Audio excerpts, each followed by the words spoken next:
Hello and welcome everyone to the Main Street Matters webinar by Heart on Main Street. My name is Patrick Kaiser. I'm the executive director of Heart on Main Street. We're a nonprofit organization dedicated to helping independent retailers grow their business and thrive within their local communities. This is a monthly webinar series where we aim to bring experts in their fields to retailers and community organizers so you all can learn from their wealth of knowledge. If you are new here, welcome. If you are a returner and you are found us before, then welcome back. Thank you so much. You can find any upcoming webinar and also recordings of all of our previous webinars on our website. Ingersoll, the founder of Hometown Insurance. Heather, thank you so much for being here today. Thanks for having me. Yeah, absolutely. So Heather, I am so excited to have you on today. I think today we're going to be talking about insurance needs and insurance concepts for retailers, which I think is an incredibly important topic because, as some of you may know, one of the focuses of Heart on Main Street is to help out retailers that have been impacted by natural disasters. And in every single case of retailers that we have worked with, there has been some sort of insurance issue, whether they were underinsured, they didn't have insurance for the type of event that they went through, they didn't know about how to file paperwork properly, or they were unfamiliar with just different concepts of insurance before the event happened. So I think this is an incredibly important topic. It's something that retailers might not think that they need to know or understand more about until it's maybe too late. So I think this is going to be a great conversation, and I'm really excited for it. So to start us off, why don't you tell us a little bit about Hometown Insurance, where you all are based, and what you do with retailers? Sure. Hometown Insurance is a property, casualty, life, and health agency, meaning we write all lines. Our specialty is business and ag. So we are about 60% commercial. So we love small businesses and farms. And we also do a little bit of the benefits side as well. So, but employee benefits, group health, things like that. We are based out of Colorado, but we are licensed in about 4 other states right now. And then the benefit side, we are able to do that on a national level. Oh, perfect. Yeah. Yeah. Yeah, excellent. So whether you're our watchers, listeners, whether you are from Colorado or not, there may be another agency in your area if you're maybe East Coast based or Midwest. But if you're so Colorado, Utah, where all do you cover? Right now we're licensed in Colorado, Nevada, Wyoming, and I'm missing one. There's another one. Okay, well, another In one. that So, region. so I thought Utah, maybe not Utah, but so can you, as we're going into, can you explain kind of the state of insurance for retailers? I know there's been a lot of increases for insurance over the past couple years. Can you talk a little bit about the state of insurance for retailers? Yeah, I'm sure everybody's seen a little bit of this because to be honest, this is probably the toughest market I've seen it, and I've been in the industry for 18 years. Okay. So it is, it's because of a couple different factors. One is basically profitability. The insurance carriers have been hit with massive losses in the last couple years and are trying to stay in business and Sure. shift and adjust to get there. So you're seeing a lot of rate increases. You're seeing just to kind of to make up for that loss ratio that they've been having. Um, Also, the state that we're in with inflation is driving everything, including insurance. When a company pays a claim and the cost of materials or whatever to put it back together is now 3 times higher, Oof. they're paying out larger amounts. Therefore, it all kind of just compiles. So you're seeing it being a tougher market when it comes to prices. You're also seeing companies take a perspective of shifting on what they are writing. Okay. So a lot of this stuff they're just getting a lot tighter on. Um, Fortunately, retailers are still a really good class of business that most carriers like to write. So you guys are kind of in a niche, and I would say the majority of insurance providers still want that business. Okay. Yeah. And talking with other retailers, I know, things like, because of inflation and, if you had a, let's say, $200,000 policy 5 years ago, that might have covered, that did cover a whole lot more than it's covering now, because cost of construction and everything that goes, it doesn't go as far as it used to. It actually reminds me of that little scene from Austin Powers when he goes to the future and he wants to do a ransom of $1 million, and they're like, his Yes. advisor's like, Like, that okay, that's doesn't fine.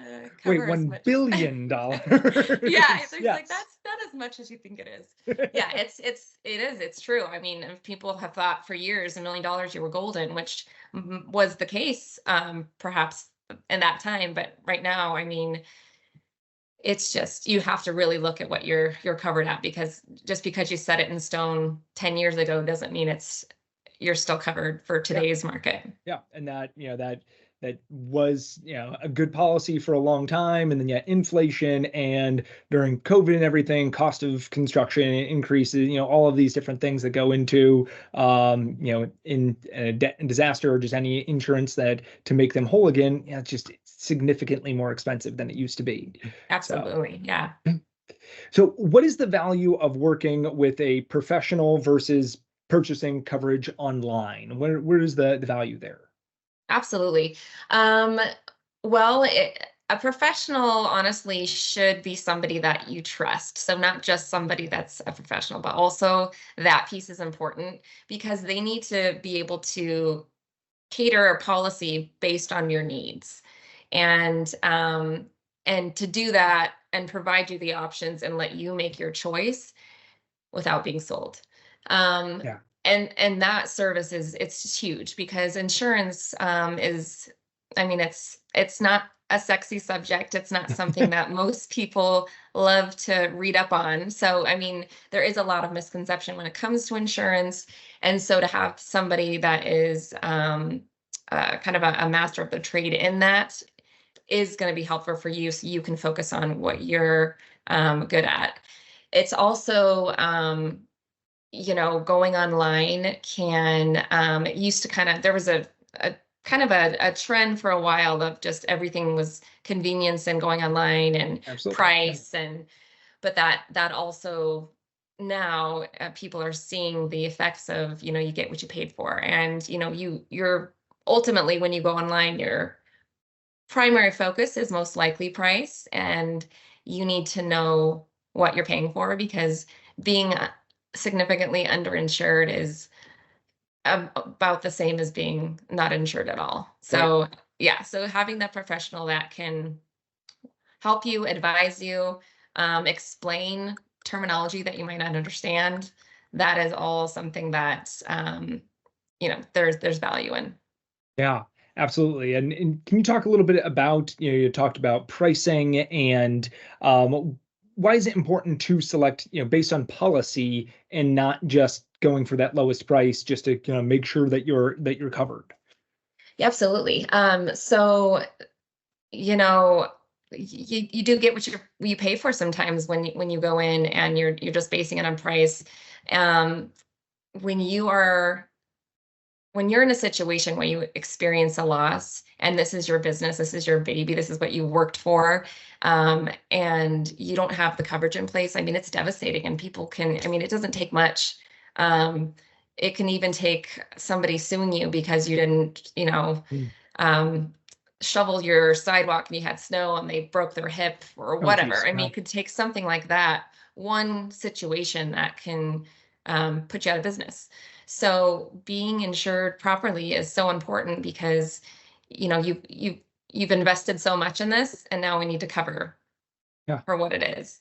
Yeah. And price, it is important. It's definitely an important factor, but it's not the only factor. And you'd rather pay a little bit more on the front end, knowing what you're getting, than saving that chunk in the beginning and then having to come out of pocket a lot of times too, in the event where now you're in the situation where you have the loss. Yeah, and I think kind of holistic like that is what you're talking about of working with someone and not just going online and understanding so that you can bounce ideas off of them. They can look out for you. They can make sure that you are completely covered and not just going for that lowest price.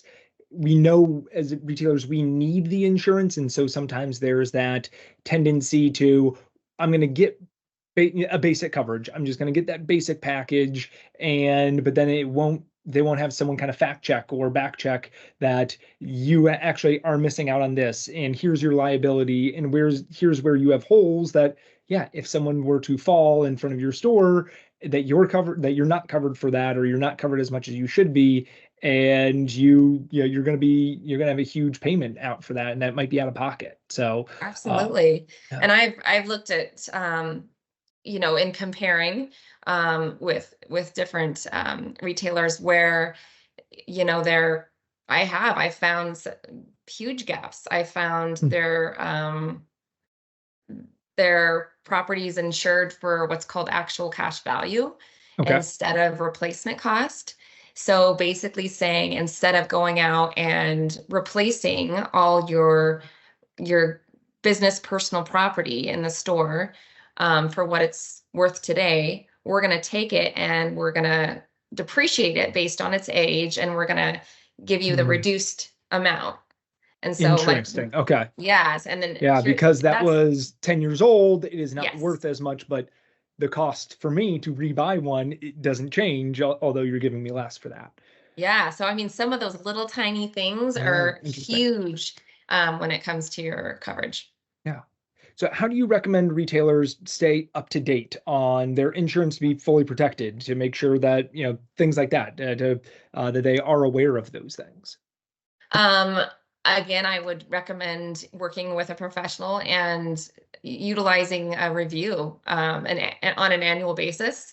I think it's important because, everything's changing, and to stay up to date, make sure that have you increased your inventory in the store? Have you, when was the last time, if you own the building, there was a, um, valuation done on the building to find out what it would cost to rebuild it if there was a complete loss? Um, so, just kind of going through and having a review on what you currently have and what you need to have, and kind of checking those boxes is important. There's also, there's other lines of insurance that, maybe you're at a point now where your net worth, where your worth as a business has kind of grown. Maybe we need to add some layers of protection, like an umbrella policy, because now if somebody sues you, that $1 million it's not gonna cut it anymore. Now we need Okay. to go. So yeah, there's definitely some advantage to just kind of going through it, or having the professional go through it with Yeah. you, so you can kind of check those boxes. Yeah, and make sure that yeah, you are completely covered. That event of a fire happens, that you can rebuild your store and you can remain in business afterward. Which Absolutely. yeah, you've used a couple terminologies so far, and was wondering if you could kind of help explain some of those things you had mentioned. And actually, this is a case that I talked with a recent retailer about, that they had an instance where they had talked about inventory, which you had just mentioned. And to them, inventory meant things on the shelves that I can sell. But in actuality, inventory means a little bit more in an insurance instance. Then you also talked about umbrella policies, and maybe what are some other terms that retailers should know about, so they should be familiar with from an insurance standpoint, so they are up to date and most knowledgeable. Absolutely.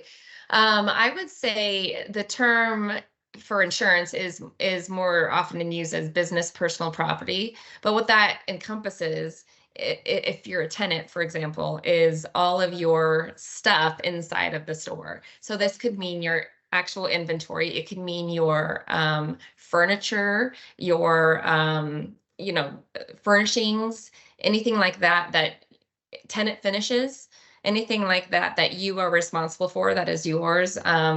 versus just the shell of the building. Okay. And if you are the building owner, it's It's the whole including thing. everything. Yeah. Yeah. Okay. Yeah. So Yeah. you have your building and then you have your business personal property, which is everything inside. Gotcha. Gotcha. And There's the umbrella. also, Oh, sorry. go ahead. Please. No. I Go was just ahead. going to say there's also coverage, you know, that extends for signage and things like that, but that's Okay. typically listed somewhere else. Gotcha. And you mentioned umbrella policy. Can you explain what that would be? Yeah, so there is a huge misconception on what an umbrella policy is, and I see this a lot. I've actually had a retailer that thought they were covered because they have an umbrella policy basically over their home Okay. and didn't think they needed insurance working, like having a space in a store. So let me break this down when it comes Yeah. to that, because that is it's so completely different. So an umbrella policy is a separate policy. It is not included in like a homeowner's policy or in your business. It can be purchased on the personal side, or it can be purchased on the commercial or business side. Think of it as an actual umbrella that you open up and it just Gotcha. covers everything inside. So on the personal lines, the umbrella will cover over your home and your auto, say a boat, things like that. It extends all the limits over there. On the commercial side, it's going to be over your general liability for your business. So what that means is, if let's have that same example where you had a client that broke a hip walking into your store and slipped on ice or what have you, and they sue you, and your policy limit isn't enough, Okay. then your umbrella would an additional whatever, let's say it's $1 million. So let's say you had a business owner's policy and you had $100,000 liability limit. And then once that gets used up, that's when your umbrella kicks in. So it's, as I mentioned, kind of another layer of protection. Gotcha. Okay. Yeah.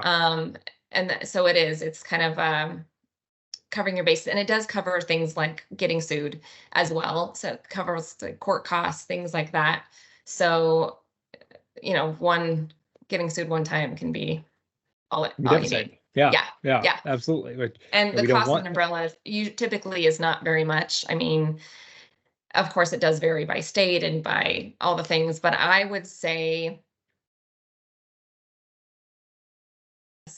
average, Yeah. depending on the business. But you know, we're not talking thousands and thousands of dollars here. Okay. It's that extra layer on there. Yeah. Mm-hmm. Are there other terms that, maybe in your interaction with retailer, or just other people that just, I don't know, a difference of maybe what people thought versus how insurance would see that term? Yeah. So there's a lot of terms that I actually sometimes catch myself using. Yeah, I have to probably remember second nature to you. Yeah. We start geeking out when we get, behind the scenes with all the other insurance people. But replacement cost, for example, you'll see on a policy, it says either RC or ACV. I kind of touched on that. RC is for replacement cost, whereas ACV is actual cash value. And again, that is the determination between depreciating out your stuff or today's price, what you can get it for. So just those pieces are two important things to look for on your policy to make sure you have everything And covered, the right? ACV is the depreciated cost? Yes. Yes. Yes. Okay. Okay. Yep. And then a lot of, I don't know how many people, but there is a term, it's perils. And that is what type of losses the insurance company covers. And there's different forms. I won't go into all that, but basically perils are things like wind, lightning, hail, fire. Those are all different types of perils. So that's a term that maybe some people aren't really understanding. There are the 3 different types of forms, but special is the most comprehensive. So special basically means we're going to cover everything except for the butts. except Okay. for the things that are excluded. Got it. Um, Got it. Okay. so whereas like the basic policy is going to say we're only covering the things that are listed. So, Okay. having special coverage is your best option by far. Um, I'm just thinking, I don't know if any off the top of my head. Yeah. No, and so, when you talk about that, the kind of the everything buts, so what that would cover, what wouldn't that cover, I guess? And So is it there are maybe certain instances? Yeah. exclusions Yeah. on policies. One main one that a lot of people don't realize is flood. Right. And Okay. flood is considered when it hits the ground and seeps in. That is Mm, considered flood. So, in order to have flood coverage, you actually have to purchase a flood insurance policy, which is separate. And it is a lot of it is dependent on your flood zone, I guess, you yeah. know. But that's an addition too. So that's just not something that's normally covered. That is different, of course, if you had a frozen pipe in the building that burst and then Okay. water damage occurred because the way that it happened wasn't seeping through the ground. But Got it. those are some things that are not covered. A lot of times you have to, I guess one thing that just came up when you are writing a new policy, a lot of times you can choose to accept or reject terrorism coverage. Interesting. Okay. So that is one that you kind of have to choose off of. I would just say, as a generality, it is very um, vague on kind of the coverage that it does cover. So Okay. I would definitely talk to your local professional on whether they would advise that for you or not. Yeah. But that was one, and that, things like, I'm just trying to think.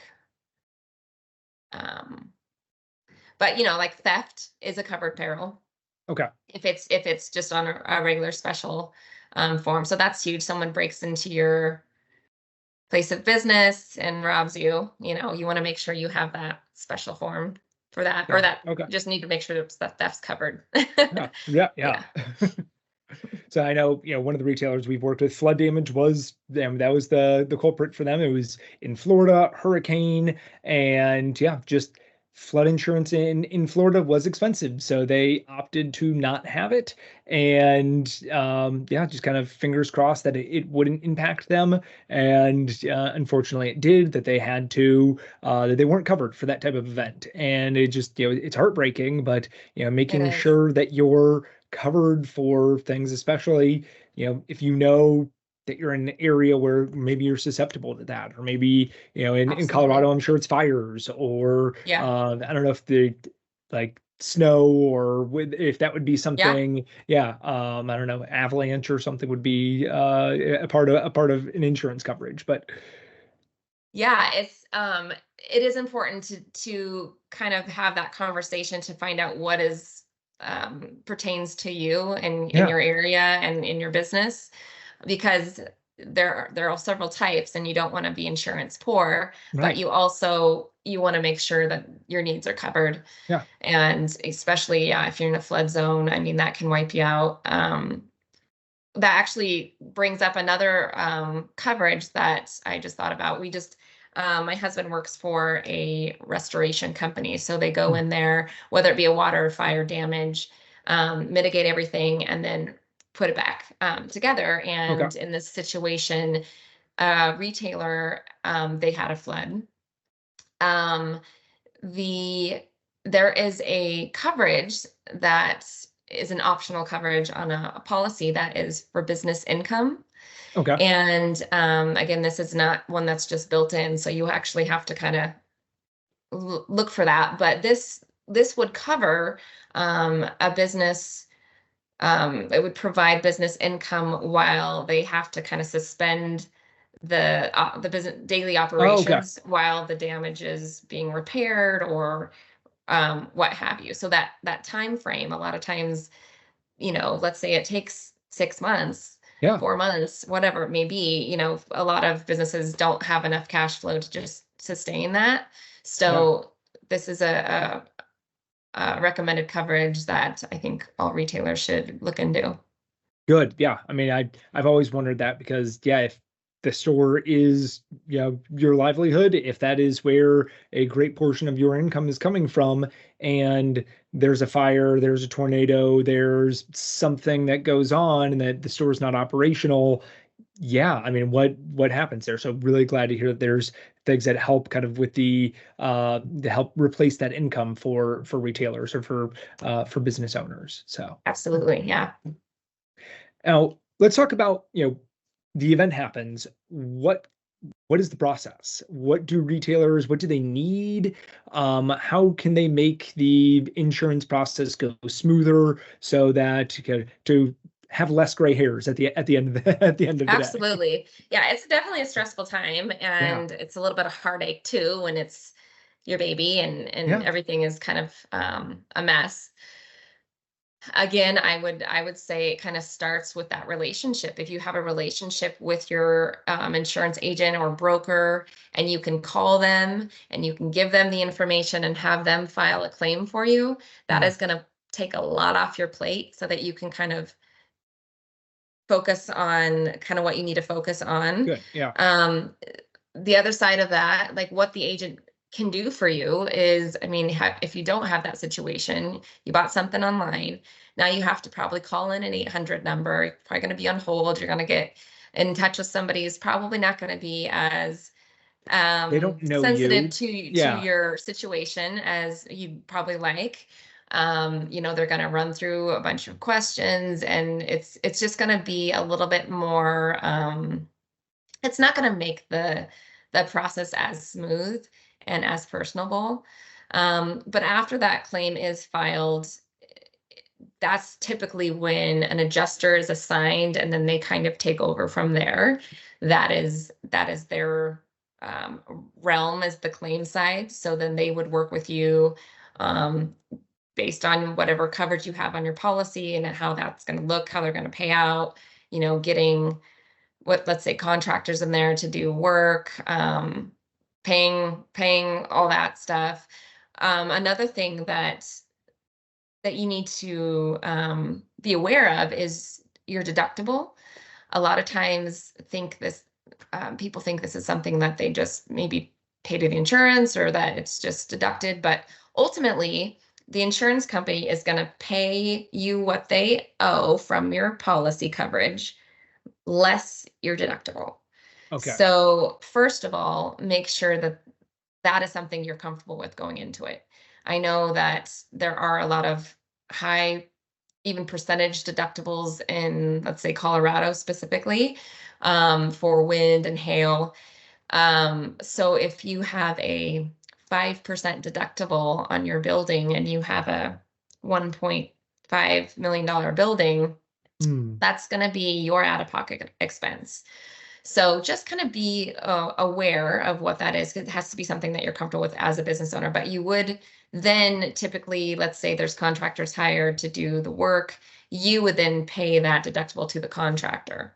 okay. So the Got it. insurance is going to pay it all less that amount, and then you're responsible. It's your skin in the game, if you will. Yeah. So that it does help a little bit balance your rates. Sometimes you can go a higher deductible to kind of get a lower premium, but Okay. then That's what ultimately it's your responsibility. Yeah. Gotcha. Okay, that's what I was asking. Why would people want that higher deductible? Probably because it brings their monthly cost, or the Yes. whenever Their they're paying. premium rate Yeah, down. Yeah. yeah, it brings that down. Okay. But yeah, in the event something happens, then you're out of pocket for significantly more. Yeah. Yeah. Yeah. So is there, I mean, paperwork or things that that retailers should have kind of on hand, or to help with the adjusters, to help with the insurance kind of as they're going along, that they can provide? Um, yes. So to initially file the claim, to get your policy number. Okay. Um, Yeah. your agent should have it. Should If know. you're Yeah. filing yourself, yeah, you're going to need that. Um, but a good thing that I usually recommend is that people keep some sort of an inventory. I know that probably all your retailers are very organized and on the spot, but for those that might not be, um, you know, even if it's not a physical writing everything down, but even if it is just taking a video throughout your store Okay. of all your stuff and keeping that somewhere off premises or sending it to your insurance broker or whoever to have offhand so that you can kind of provide a true inventory list or limit, of what you Yeah. have in the event of that complete loss. Because trying to then go back and try to remember everything it's Right. I mean, impossible. yeah, impossible. I mean, if you're buying from, 45 different companies and you have a couple hundred different products within your store, yeah, yeah, you don't know. So either Hmm. keeping a well-documented inventory list, not only of product, but also of the other things within your store. Yep, furniture, furnishings, all that. Yeah, probably computer, anything Computers, that's yeah. that lives within the store, and making sure that you have that documented and in up to date. So yeah, if it goes away, then you can say, hey, this is the value of what we had in the store. Absolutely. Yeah. Yeah, good. Any other recommendations that you have for retailers? I guess, and a lot of it is just it's all gonna go depending on the situation, on how everything is, laid out in that claims process. But for you to be able to kind of have some of your ducks in a row, it really does help the overall flow of things. Yeah. Um, and typically you have the choice on who you want to use. So working with good contractors, it's not up to you to find the cheapest. It's up to you to find who you want to find to do your work. So, yeah, I would say just kind of take your time and who you choose to work with, and make sure that anything that they're asking for, you're kind of providing. I know that on the construction side, and when we have to kind of repair everything, a lot of times that can be a process, and there's just Yeah. delays with different things that are inevitable. But anything you can do to if it's even if it's like moving all your stuff out of the store so they can get to work, so your stuff Okay. isn't damaged, things like that, you got to kind of roll with the punches on Yeah. that one. And yeah, it sounds, the more organized you are in advance ahead of time, the better, kind of easier things can go for you. Absolutely, yeah. Yeah.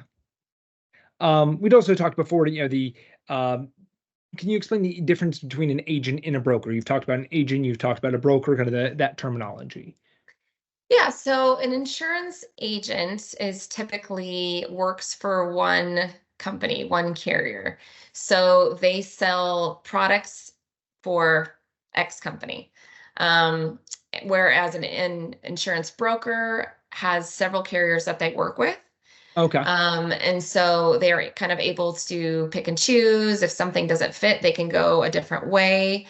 Um, I would say the benefit of working with an independent broker versus an agent or a captive insurance agent is options.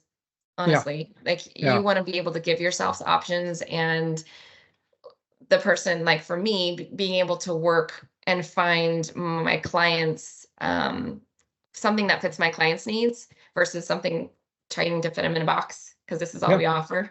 That's kind of where the difference lies. And a lot of times, yeah, you can again, the retailer market is typically um a good class of business that most carriers like to write. But when you're working with an independent broker, they can kind of shop that around with all these carriers Right. and give you the Right. best option versus just giving you the one. This So is this is what we have ultimately, available. Yeah. yeah, it comes down to options. Good. Yeah. Yeah, that's always nice to be able to have options, be able to price, compare things against each other, and make sure Hmm. that you're comfortable with what you have. Absolutely. Yeah. So we'll leave some time for Q&A. If there's anybody that has questions for Heather, that wants to pick her brain, and that has had insurance issues in the past, that might be going through something, or they just want to make sure that they're prepared, please pop them in the Q&A section or the chat section. We'd love to hear from you. Heather, any other kind of last posing thoughts or recommendations for retailers? I will leave you with a kind of 10 Yeah, 10 please. tips, 10 Yeah, things a that's retailer should awesome. I'd love know. to kind of boil it down. Yes, absolutely. And that way you can kind of just a reference, if anything. It's just a very basic thing. But ultimately, I know a lot of times people like to turn a blind eye to insurance, but it's so necessary to protect what you've worked for and what you've built.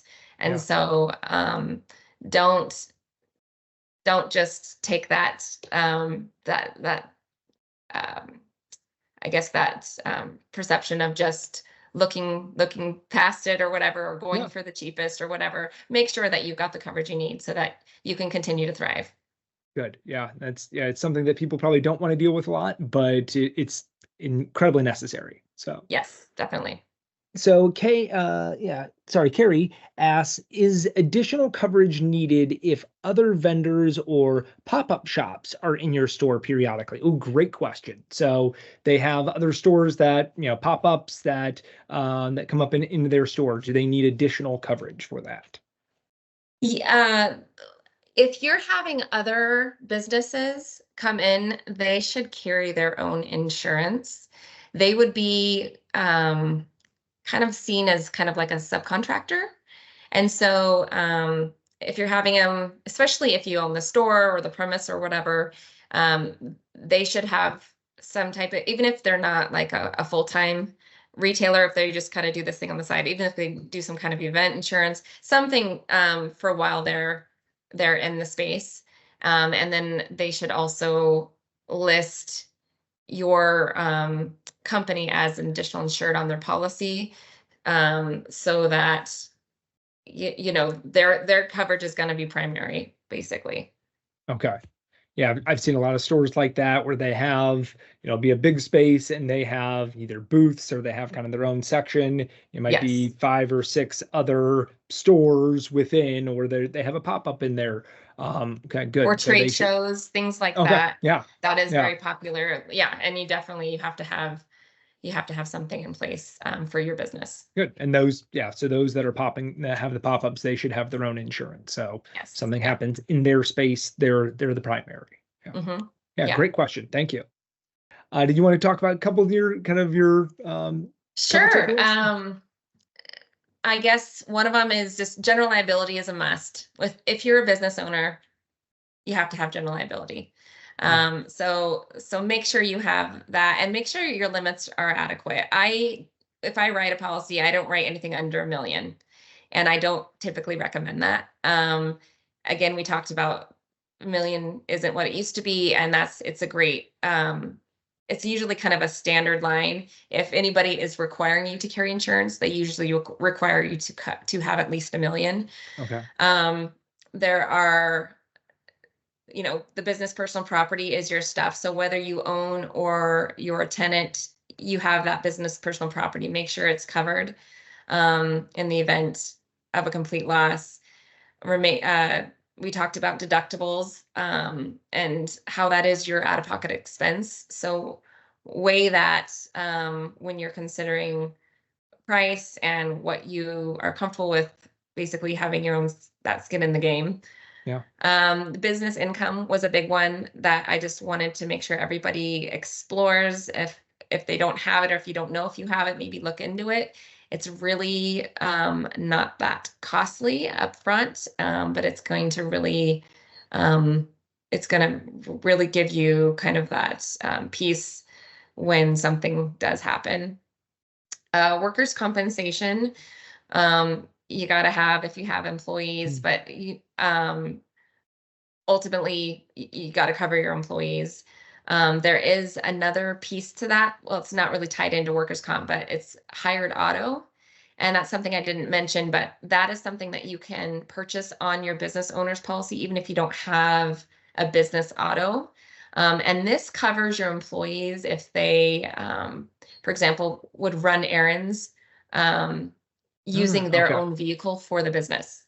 So let's say you have somebody run to the bank during Right. work hours and they take their own vehicle and something happens. This is going to cover because they're at work, they're doing it for work, but they were using their vehicle. But there, So yeah. Okay. Interesting. Yeah. yeah, hired auto is what that is for. And then umbrella coverage we talked about.